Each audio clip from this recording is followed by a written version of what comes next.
about you, but whenever I tend to cut back on my shrubs, I feel like I'm hurting them or stunning their growth.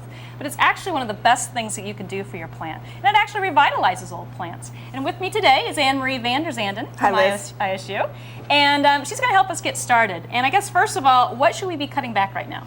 Just so you know, you're not alone in being afraid of making those first pruning cuts. But with a little bit of help, you can do a great job.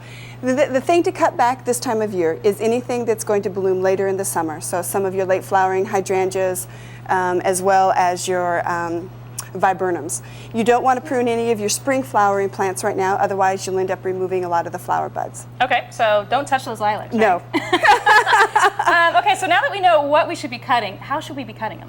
Well, take a look at the overall form of the plant, and anything, say for example, that got broken during the winter, like this branch, you certainly want to remove that, and you can just cut it back to the branch down below, and then it'll recover and look just fine. Okay. Now you're ready to start thinking about the overall architecture of the plant.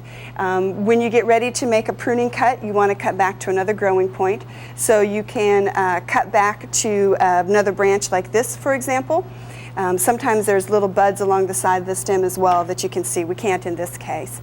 Then you're ready to actually make the cut right back to where the branch bark collar is, which is that ridge of cells right there. That little bump area? That little bump area right there. Okay. And it's just as simple as taking your shears and cutting like that, and we're back to another growing point. Okay, great. Well, I guess once you make your cuts, you're ready to sit back and watch your trees and branches come back bigger and better than ever.